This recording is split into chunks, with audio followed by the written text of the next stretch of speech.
नमस्कार दोस्तों। आज मैं आप लोगों के साथ दिल्ली से जुड़ा हूं क्योंकि मैं दिल्ली में हूं। दोस्तों, एमसीडी इलेक्शंस की बात करते हैं जिसके लिए डेप्यूटी मेयर और मेयर का चुनाव होना है। आप और बीजेपी बहुत भयंकर तरीके से कुश्ती दंगल में लगी हुई है इसके अंदर। और 6 जनवरी को पहला अटेम्प्ट हुआ था जहां पे मेयर और डेप्यूटी मेयर चुनने थे, लेकिन वहां पर क्योंकि भयंकर अपोजिशन है दोनों पार्टीज में आपस में, खूब जूते चप्पल घूंसे लात थप्पड़ फर्नीचर फेंकना ये सब किया। और ये शर्मनाक घटना 1957 शायद जब से एमसीडी बनी है ये पहली बार हुई है। आज दूसरा अटेम्प्ट होगा। 274 लोग वोट करेंगे।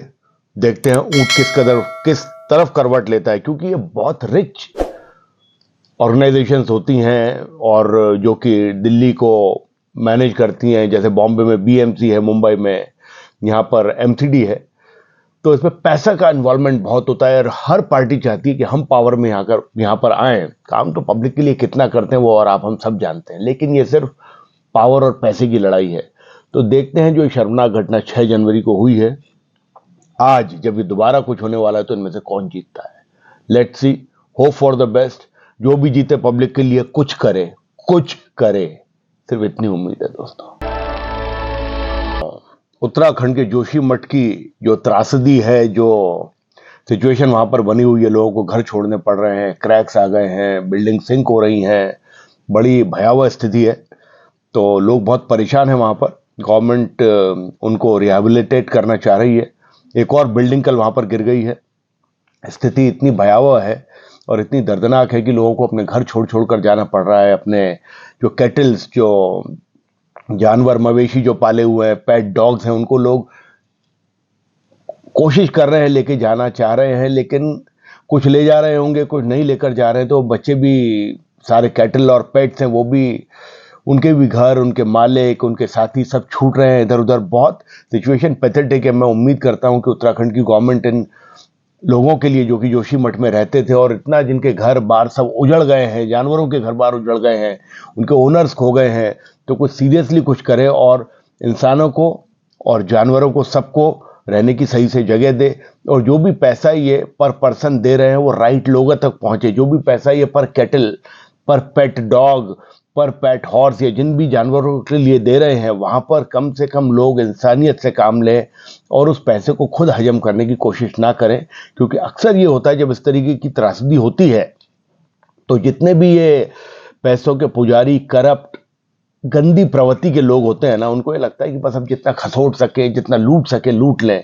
तो पुष्कर सिंह धामी सरकार को ये देखना चाहिए, एडमिनिस्ट्रेशन को ये देखना चाहिए कि जो ज़रूरत है वो ज़रूरतमंदों तक पहुंचे। और बीच में ये जो बदमाश किस्म के जो लोग होते हैं ना, जो कि ये लोगों का पैसा चारा सब खा जाते हैं, उनके हाथ कुछ ना लगने पाए और बहुत सही तरीके से इस चीज़ की प्लानिंग की जाए। तो ये रिक्वेस्ट है मेरी सरकार से। ये खबर मुंबई फायर ब्रिगेड डिपार्टमेंट से है, जहां पर कुछ 3 साल से कोई अपॉइंटमेंट नहीं हुआ था। तो 1200 ओपन जॉब अवेलेबल हैं, वैकेंसीज हैं, उसमें से 910 इन्होंने ओपन करा था, जिसके लिए मुंबई में फिजिकल टेस्ट आज होना था। कुल 20,000 बच्चों ने अंडर 30 की जो एज में थे उन्होंने अप्लाई किया।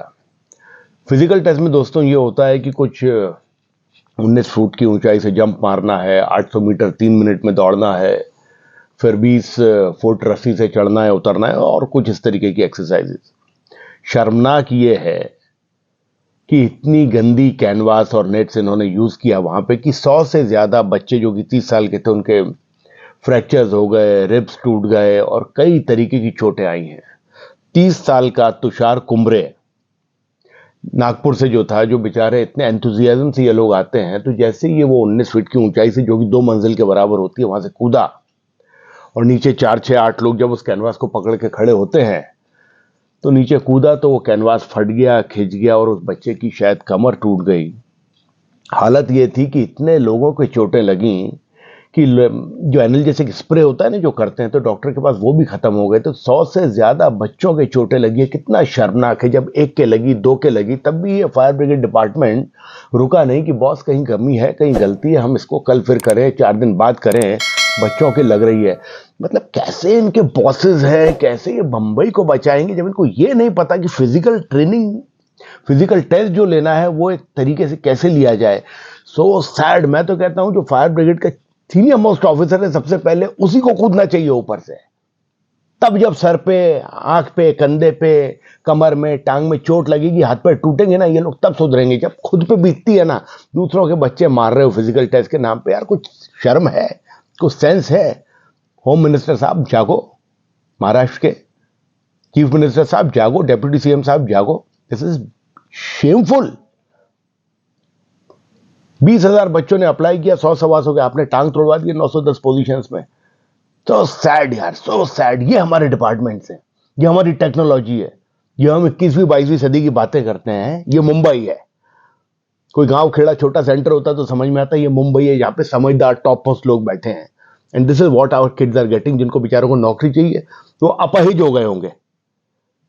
बहुत शर्म की बात है मुंबई फायर ब्रिगेड के कमिश्नर साहब, बहुत शर्म की बात है।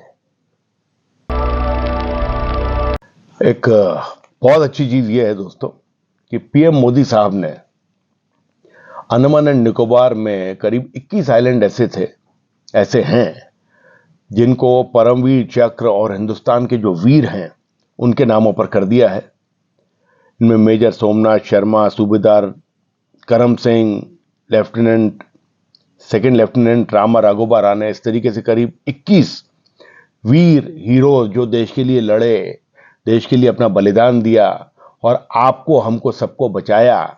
तो उनके नाम ये 21 आइलैंड उनके नामों से किए गए हैं। बहुत अच्छी बात है, बहुत अच्छा इनिशिएटिव है।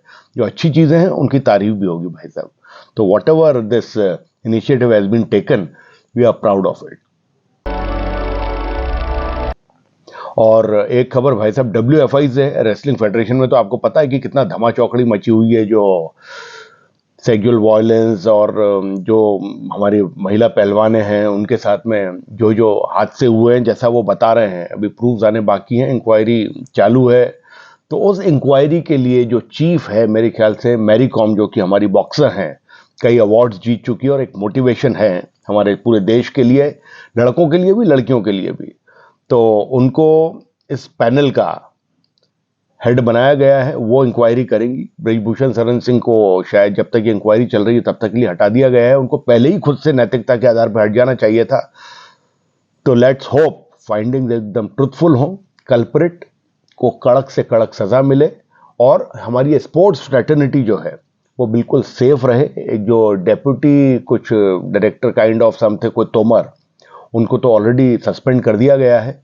तो उम्मीद ये करते हैं कि safe and sound scenario, safe and sound environment हमारे एथलीट्स को मिले, स्पेशली गर्ल्स को, ताकि किसी भी तरीके की चोट, किसी भी तरीके का फिजिकल मेंटल हार्म उनको ना पहुंचे और बच्चियां शान से आगे बढ़े, शान से खेलें, ओपन मन से खेलें। और इन सारी ऑर्गेनाइजेशंस को क्लीन करना पड़ेगा, क्योंकि इन ऑर्गेनाइजेशंस के साथ ये होता है ना कि सरकार से सपोर्ट मिलता है, पैसा इतना होता है, तो ये पैसा और पावर का जो मोह है ना, तो बड़े बड़े नेता ये इसमें घुस जाते हैं और पूरे खेल सिचुएशन को एक्चुअली खराब ही करते हैं। अच्छा क्या करते हैं मुझे नहीं पता, क्योंकि एक नेता को पता ही नहीं है कि होगा क्या। जनता का भला नहीं कर पाता बेचारा, तो यहाँ पे क्या भला करेगा, सिर्फ ये पैसा और पावर की सिचुएशन है। एनीवे, मैं कोई थोड़ा सा अलग तरह डायरेक्शन में निकल रहा था, बट मैरी कॉम से ये उम्मीद है और इस कमेटी से ये उम्मीद है कि बहुत अच्छी सी फाइंडिंग करके जो सही है उसको आगे बढ़ाए और जो गलत है उसको सजा मिले। 2 हैदराबादी पैसेंजर्स को स्पाइस जेट में बदतमीजी करने पे, फ्लाइट क्रू जो कैबिन क्रू होता है उनसे बदतमीज करने की ये सजा मिली कि भाई साहब उनको डिबोर्ड कर दिया गया।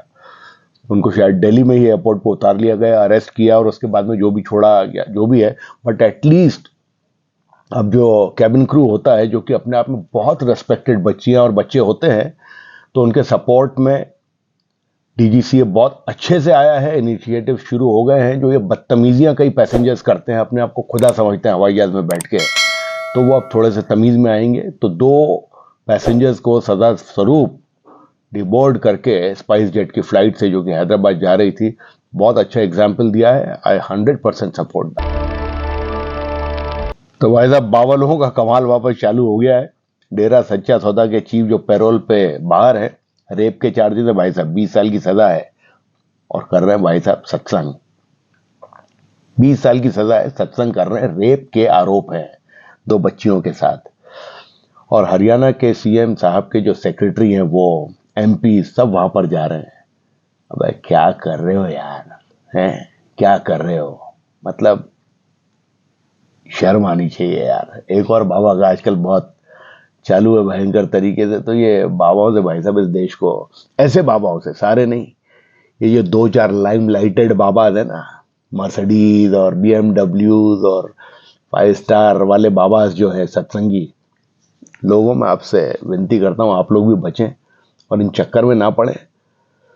और इनके जो बेचारे अनुयायी होते हैं ना, वो कुछ और ही समझ के इनके पास जाते हैं और ये ऐसे बाबा कुछ और ही निकलते हैं। तो ये सरकारी लोगों को बचना चाहिए। दोस्तों, मैंने आपको अपने पास्ट 5, 7, 8 वीडियो पहले बताया था, पाकिस्तान की इकोनॉमिक हालत इतनी खराब है कि पूरे पाकिस्तान में ऑलमोस्ट ब्लैकआउट हो चुका है। पैसे नहीं है कि बिजली कैसे बनाई जाए, कैसे लोगों को दी जाए। इतनी टफ वहां के पॉलिसी मेकर्स फेस कर रहे हैं सिचुएशन, और ये ऑल ड्यू टू करप्शन, आतंकवाद को बढ़ावा देना, सारा पैसा उधर डाल देना। 1.1 बिलियन डॉलर का बेल आउट जो आईएमएफ करने वाला था, वो भी अटक गया है उनका। फॉरेक्स रिजर्व एकदम जमीन पर चले गए हैं, पैसा नहीं है इनके पास में। तो मैं तो ये उम्मीद करता हूं भैया कि जो पाकिस्तान की हमारे पड़ोसी की हालत हुई है अपनी खुद के कर्मों की वजह से, तो हमारे देश में लोग सतर्क रहें, जागरूक रहें, और कोई भी सरकारी डिपार्टमेंट और ये हमारे नेता लोग अगर गलत करते हैं तो आवाज़ उठानी चाहिए हमको। हमारे हिंदुस्तानियों की इन चंद नमूनों की वजह से हालत खराब ना हो जाए, इस पर हमारी नज़र रहनी चाहिए। और जो अंधा प्रेम होता है उससे बचें। जो सही है वो सही है, जो गलत है वो गलत है। बहलावे में, झुटलावे में नहीं आए, और सदा ये नज़र रखें कि काम सही हो रहा है कि नहीं हो रहा है। क्योंकि बात आपकी, मेरी या 4 लोगों की नहीं है, या उन नेताओं के रिश्तेदारों की नहीं है। बात 140 करोड़ के करीब करीब जो हमारे हिंदुस्तानी है, बात उनकी है, बात देश की है, बात भारत माता की है। तो हमें इस चीज़ का ख्याल रखना चाहिए दोस्तों। तो be alert, be safe, B secured, और देश सर्वोपरि, कोई डाउट नहीं है हमको। ये जो पैसे के पुजारी जो हमारे नेता हैं ना, और 90-95% जो करप्ट लोग सिस्टम में बैठे हुए हैं, उनसे बचना होगा, उन पर नजर रखनी होगी, और जरूरत पड़े एक्शन लेना होगा। दोस्तों, दुख की खबर यह है कि इंडिया वर्ल्ड कप हॉकी से बाहर हो गया है। न्यूजीलैंड ने इंडिया को पेनल्टी शूटआउट में हरा दिया है। नवीन पटनायक साहब जो उड़ीसा के सीएम हैं, हॉकी को इतना प्रमोट कर रहे हैं, लेकिन अनफॉर्चुनेटली जो स्पोर्ट हमारा एक बार ऐसा होता था कि like we were the kings in the sport, आज हम उसमें बहुत पीछे चले गए हैं। पटनायक साहब की वजह से ये स्पोर्ट अभी जिंदा है। हमारा हार का मुख्य कारण ये रहा कि हम एंड में जब गोल के आसपास पहुंचते हैं तो थोड़ा फफल जाते हैं। पेनल्टी कॉर्नर हम बिल्कुल कन्वर्ट नहीं कर पाए। तो ये जो पास में एक ब्रॉन्ज हमको मिला था शायद ओलंपिक में, उसके अलावा कुछ हासिल अभी नहीं हुआ है। टीम को और मोटिवेट करना चाहिए, और ट्रेनिंग होनी चाहिए, अच्छे ड्रैग फ्लिकर्स आने चाहिए जो गेम को फिनिश करें, और at the same time defence भी स्ट्रांग करना है। इस वर्ल्ड कप से तो हम बाहर हो गए हैं, उम्मीद करते हैं नेक्स्ट वर्ल्ड कप। और एक और चीज़ है कि कुछ बड़े कॉर्पोरेट्स को, the way they promote cricket, definitely hockey को भी प्रमोट करना चाहिए, because it is a beautiful game. Hockey is a beautiful game. मैं खुद बहुत खेला हूँ, अनफॉर्चुनेटली आगे तक नहीं खेल पाए, अलग अलग कारण होते हैं, बट बड़े कॉर्पोरेट्स को आगे आना चाहिए और हॉकी को भी प्रमोट करना चाहिए।